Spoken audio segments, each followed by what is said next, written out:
Well. Welcome into the National Football Show, everybody. My name's Mark Farzetta. That's Bill Colarulo. And you may notice neither one of us are Dan Cilio, but I guess they just decided that JAKIB Media, Bill, just whoever has a vowel at the end of their last name, if they could just talk football for a couple hours, that would be most appreciated. What's going on, Bill?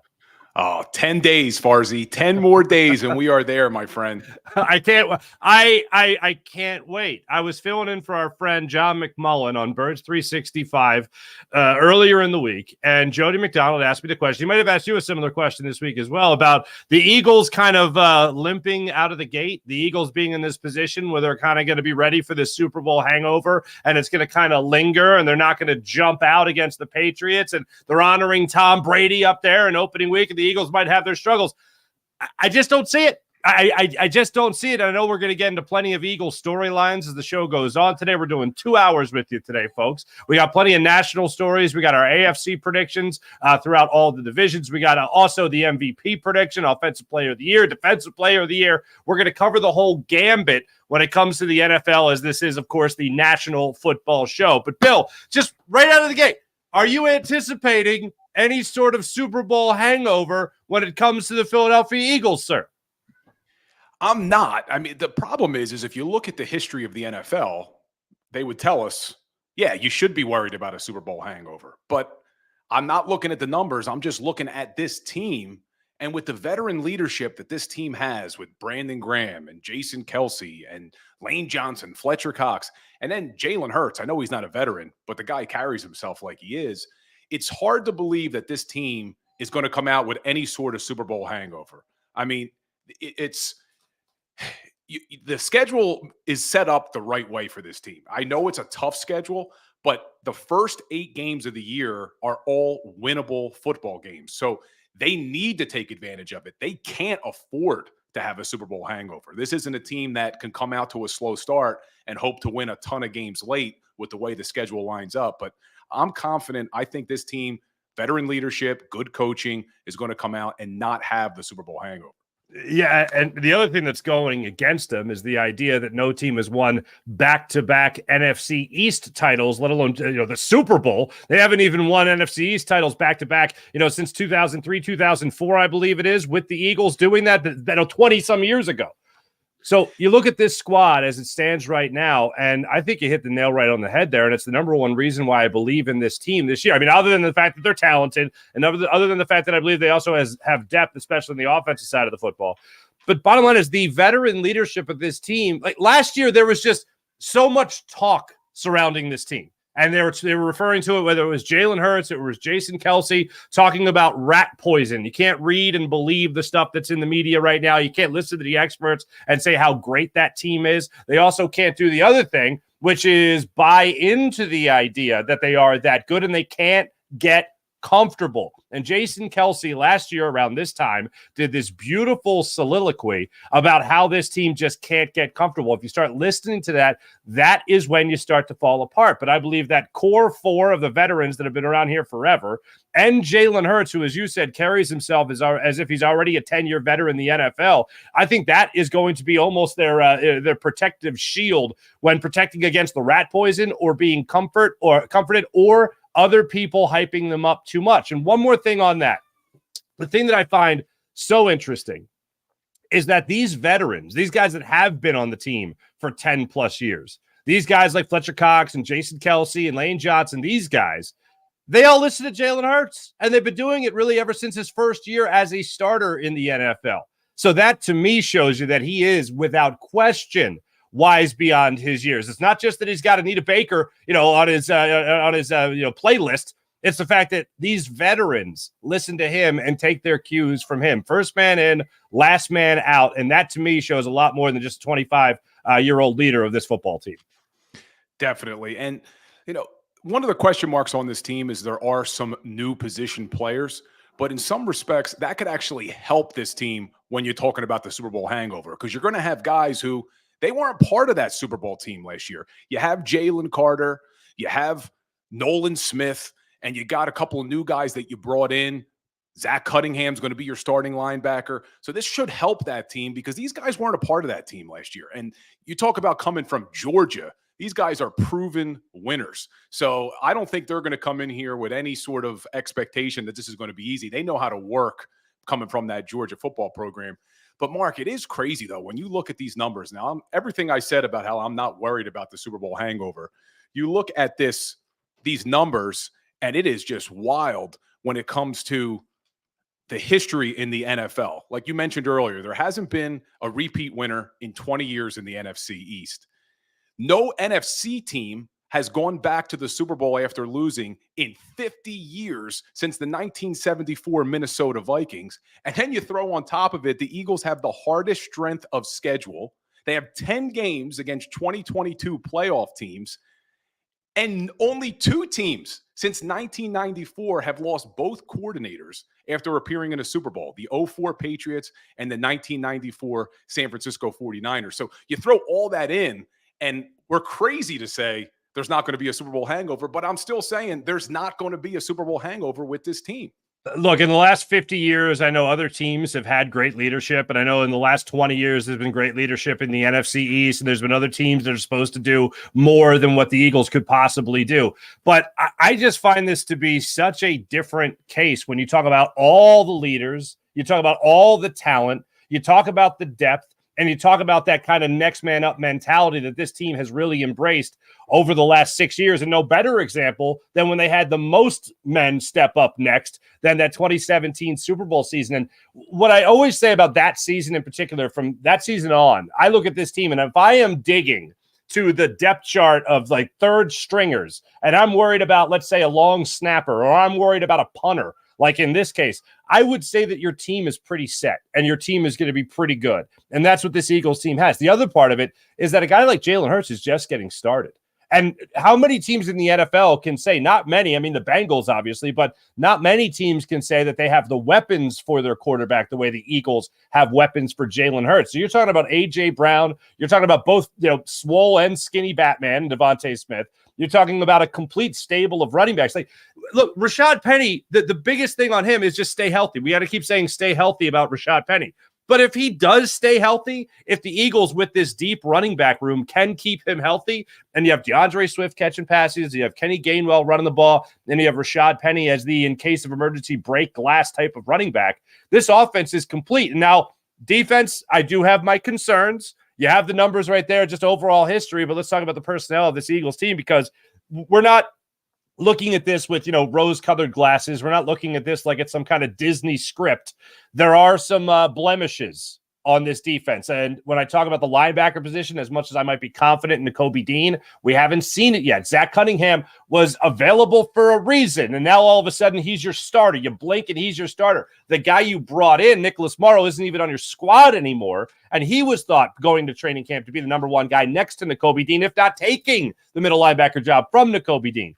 Safety position is still a question. You got a defensive coordinator that is just going about this for the second time in his career, although he's got the stamp of approval from Vic Fangio and also Pete Carroll. But what is he going to be like as a defensive coordinator and play caller for this team? The MO on him is Jonathan Gannon 2.0, except he's actually shaking hands with Vic Fangio, So for me, it's not just about the veteran leadership. It's not just about the talent on this team. When you start to really delve into it, you start to think more about some of the blemishes that are with this team. And I don't know about you, but my concerns with this team exist far more on the defense than they do the offense. Absolutely. You just look at the offense. They're returning everybody with the exception of Isaac Sayamala. So you know that they're going to be okay on that side of the ball. The one question mark is, how is Brian Johnson going to be as a play caller? But he was here last year. This is really a Nick Sirianni, Jalen Hurts offense.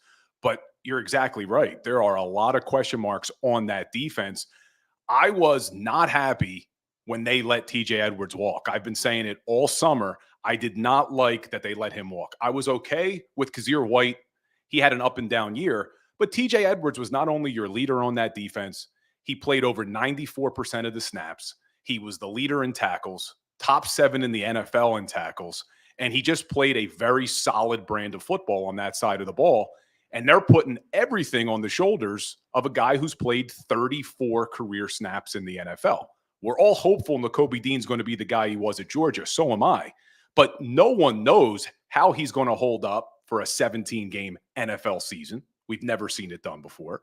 And the guy that they did sign almost immediately in free agency, Nick Morrow, isn't even here anymore. So that's a big, big concern is you let TJ Edwards walk, you sign Nick Morrow, and now that guy's not even here. And the starter on this team, they signed, 3 weeks ago in Zach Cunningham? So a lot of times you got to look at their actions, not what they say. And their actions were they weren't confident with the linebacker crew either. They signed both Zach Cunningham and Miles Jack at the same time. And now Miles Jack's retired. Nick Morrow, the free agent you signed, he's not on the team. Big question mark. But there's a big but here.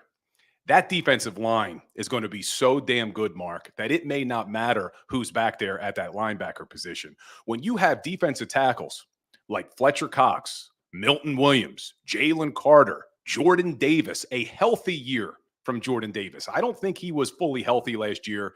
You have a lower leg injury and you're that big, it's going to affect you all season long. But you look at those 4 D tackles that they have there and some under-the-radar guys that made this roster. Kentavious Street, not a bad defensive tackle. Played last year with the New Orleans Saints, played with the 49ers before that, has the ability to stop the run, can generate interior pressure. And you still have Marlon Tupelodu as your backup nose tackle. Just a very deep position group.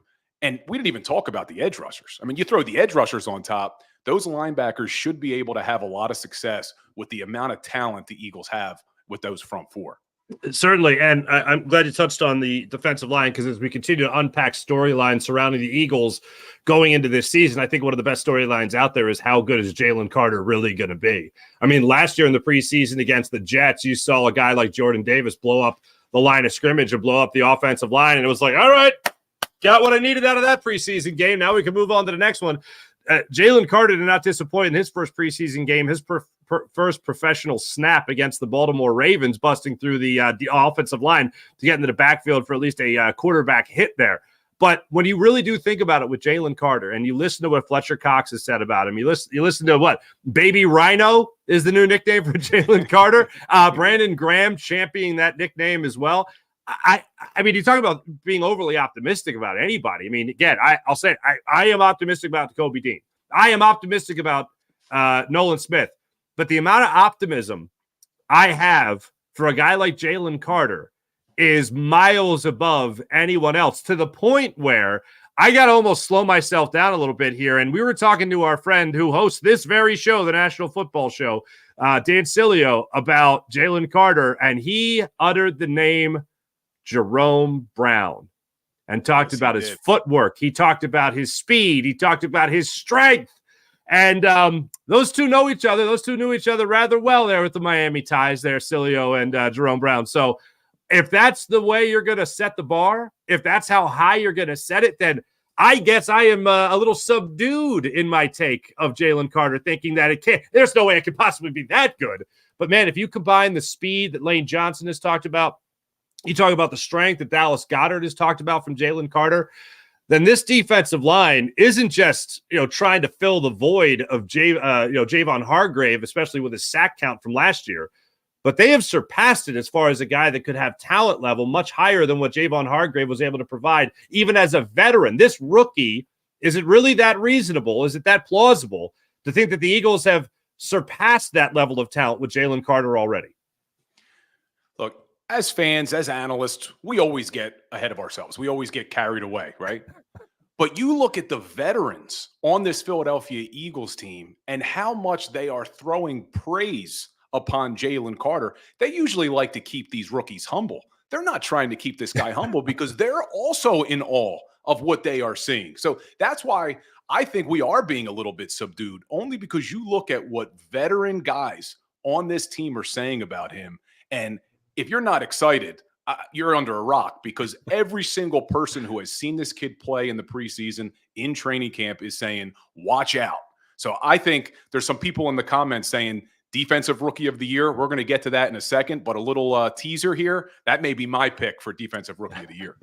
Could very well be. Now, of course, when you talk about defensive player of the year, people like the sexy numbers, right? People like the sack totals, people like tackles for loss and all that stuff. And hey, don't get me wrong, I think a guy like Jalen Carter can certainly do it, but there's going to be another first-round defensive pick playing right behind him or really to the right or left of him in of course, Jordan Davis. So I'm looking at what a guy like Jordan Davis could possibly, Nolan Smith, Nolan Smith, what he could bring to the Jordan table Davis here. Also a number 1 pick, just not this year. Yeah, just not this year. Just not this year, a year ago. But some of the guys from Georgia, they're all jumbled in my head. But looking at a guy like that and what Nolan Smith could bring to the table here, you talk about the big splash numbers, talk about the big splash plays. You talk about his mentality of you have to be hungry enough to eat off the floor. You know, have you ever been hungry to eat off the floor, hungry enough to eat off the floor? Like, that tells you a lot. And sometimes people say, and I know, Bill, you and I have had this conversation, like, who really cares what they have to say? It's about how they play. And absolutely. But if you could get a little hint to their mindset and their approach to the game, that's all I want to hear from a young player, is that they haven't done anything. They had success in college. Now all that means nothing. Good for them being a first-round pick. It means nothing. When they step on the field, they have to prove their worth. And a guy like Tom Brady talks about it all the time. If you get an opportunity to be on the field, you prove that you're worthy of being on the field, and you can be the best player on the field. Nolan Smith's going to get that opportunity. Obviously, Jalen Carter is going to get it.